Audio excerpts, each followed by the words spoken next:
There's something to be said about doing something for the last time. Usually you never know when it'll be, and you almost never know it's coming until it runs its course. Until it happens. Like the plight of playing with your online friends for the last time, reassuring each other the day before that you will all hop on tomorrow. And I think this is especially true for video games as well. Looking back, I've had my fair share of games that I've dropped for some unknown reason, thus leading to that memory of that game to land in the trash can of my brain. Maybe once I do some spring cleaning, those forgotten memories will pop up again. So, as a little exercise, I wanted to recall some of the most notable games I played back then, and maybe surmise as to why I stopped playing. You could say I was inspired to do this for how the Xbox 360's digital store will no longer be supported after the 29th of July this year of 2024. Which by the time this video goes up, the store will have been forever closed. Also by this time, hopefully on the 30th, it will be this channel's 2nd year anniversary, so at the end of the video, I'd like to take some time to thank you all. But as I was saying, since we're already talking about the Xbox, let's start off with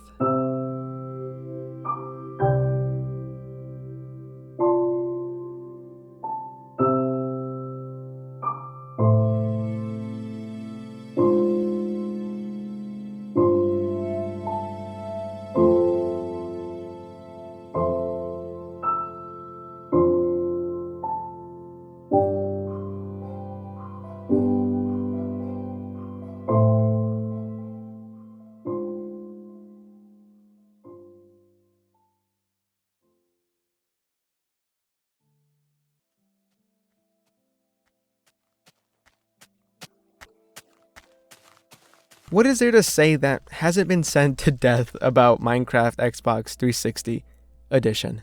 I'm not even going to attempt to, I'll just end up regurgitating what's already been said. So to keep it brief, Minecraft Xbox 360 Edition is and will forever be some of the best, most cherished gaming memories ever made for me.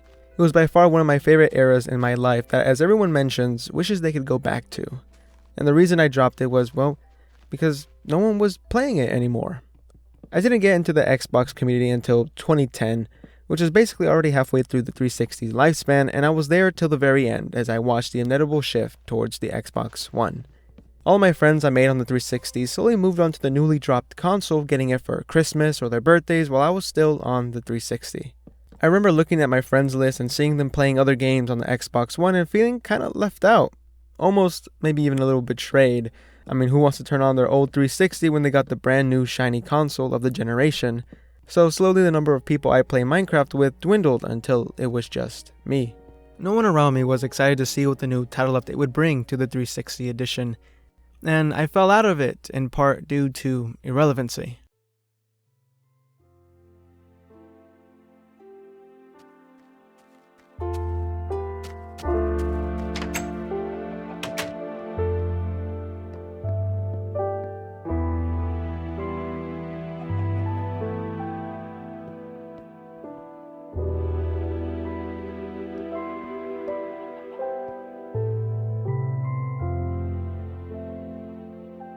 I played a lot of games from this era that can also be chalked up to the moving of the times for being the reason I stopped playing them as well. I played a lot of co-op games, story games, and online games that I eventually stopped playing because it was the end of the line for the console. But evidently, I also developed an obsession with playing co-op games with others, and the Xbox 360 really nurtured this social aspect of gaming at the time. While I had my fair share of Halo over Xbox Live, I mostly played the campaign and split screen. I came to love and prioritize the couch co-op side of the 360. Maybe it was a side effect of not being able to afford Xbox Live all the time, but I feel like I'm really lucky to still enjoy it over online play. As a result, I dropped many games due to not having another person there to experience it with me. Some of the games in my collection were built to include another player, and almost feels like you're missing out on a key experience without it. A good example was Army of Two, the 40th Day. After playing it with my cousin back when I first got my Xbox, the only other time I recently remember playing was probably 2 years ago, when that same cousin came over for a family gathering and we wanted to reminisce on some nostalgia. It just doesn't feel right to play with the computer player, although you can. The game just oozes this camaraderie though that you'd want to replicate alongside a buddy. There are moments in the game where you're put into situations that call for strict cooperation from another person, It's a real I got your back style of game that falls flat with the cold computer. But if I had to pick another game that heavily represents another form of game I would inevitably drop was the free-to-play indie games on Xbox Live Arcade. The game in question would have to be Harm's Way was a racing game where ideally with a full lobby of 8 players would divide themselves into 4 duo teams, 1 driver and 1 gunner, where it's the racer's job to, well, finish first and the gunner's to destroy the competition. Harm's Way was for me more appealing because I liked the idea of supporting a teammate while having a more supportive influence in winning the race. However, I would only play 2 times because I realized there wasn't all that much to it. It was an arcade game after all, meant to be played with friends on and off again, nothing serious or a real commitment. Accompanied with the fact that there are only 3 races, so it lost its appeal to me very quickly. Also, if I don't mention them, I feel like people will scream at me in the comments, but I also did play Castle Miners, Doritos Crash Course, and A World of Keflings, to name some of the most popular ones. But I played those games a whole lot more than Harm's Way, which I believe made it more notable in this case. Usually when I think of games I stopped playing, my immediate assumed reasoning is that I simply gradually fell out of love for it. It got boring. That in and of itself allows for a plethora of subjective nuance.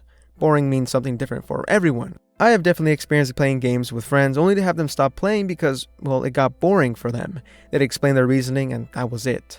Boring because the game got too repetitive, that there wasn't that much content to keep players engaged and coming back. Boring because it's not their preferred style of game.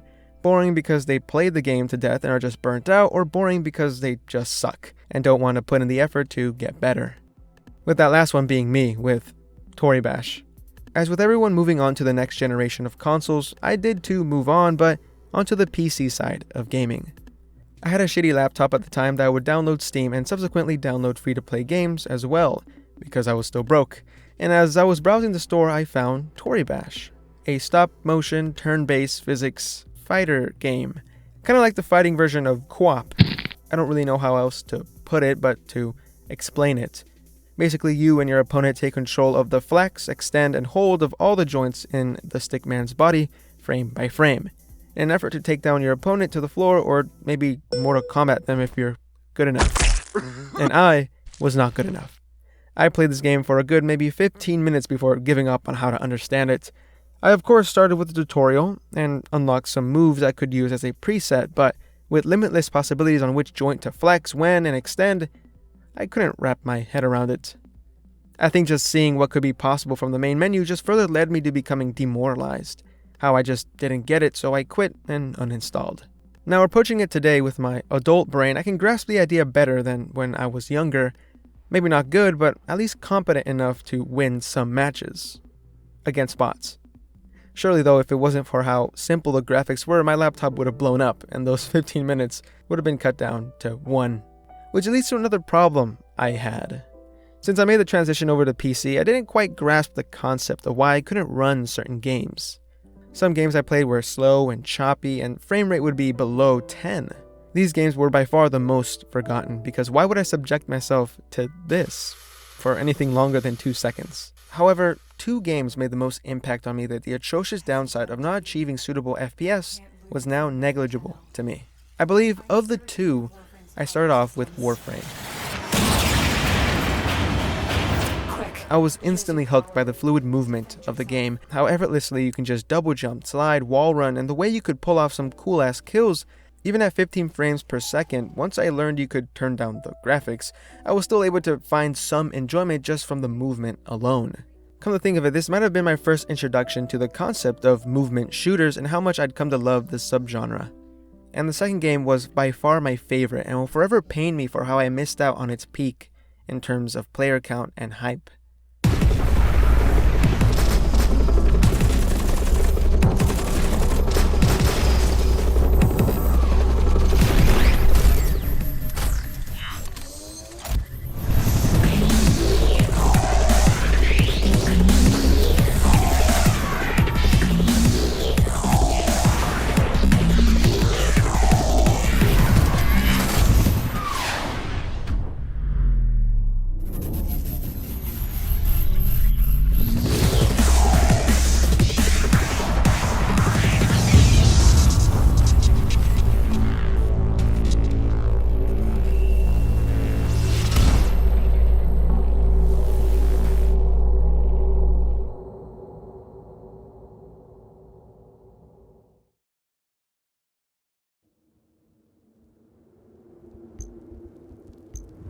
Hawken was the mech game back in 2012, and I loved everything about it, even for the little time I played it. It had the movement, strafing, hovering, quick turning, different classes of mech with different abilities, and an emphasis on team play because the only way to heal was to literally stand still and be in the most vulnerable position.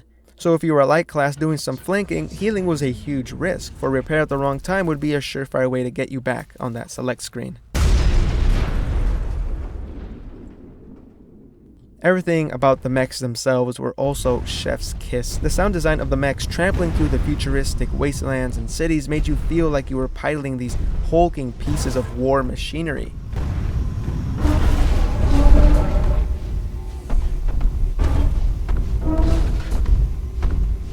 The weapons sounded like they could eviscerate the walking piles of steel you called your enemies, and every time I fired my weapons, my FPS would take a severe nosedive from all the bullets being fired from the end of my muzzle flash.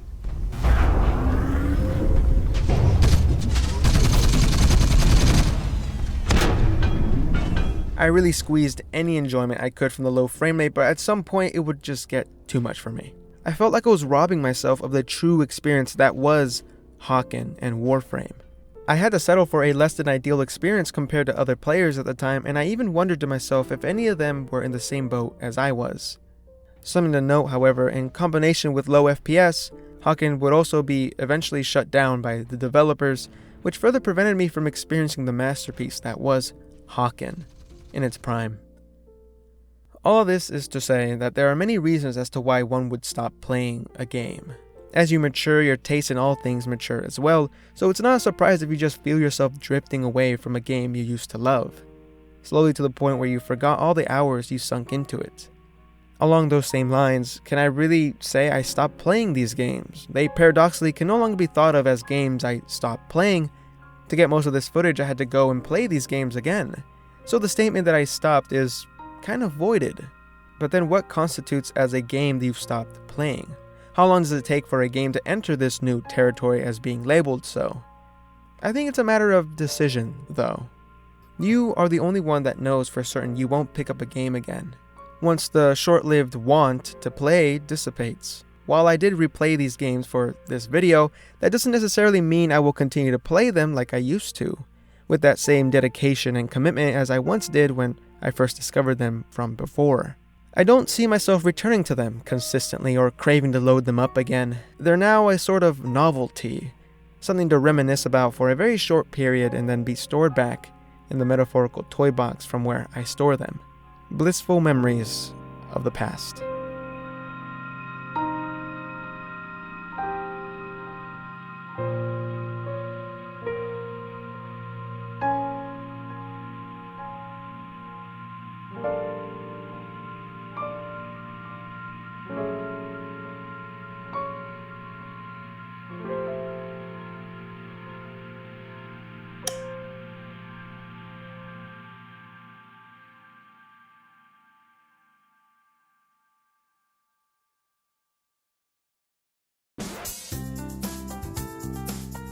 Now, where do I begin?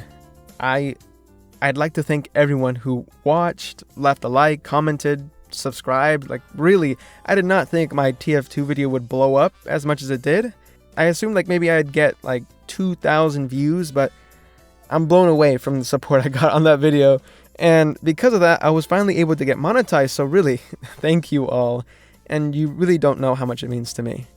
And now, to clear up any assumptions you might have, because I don't want anyone to get the wrong impression from that video, this channel is not strictly a TF2 channel, but I'll be honest, I don't know if I'll ever cover more Source games in the future, but if I come up with a good idea for a video, I won't shy away from producing either TF2 or other Source game content. And so, with all that being said, I hope you guys enjoy my weird little YouTube space I created and all my yapping I like to do on here. Oh, and yes, I do like guinea pigs.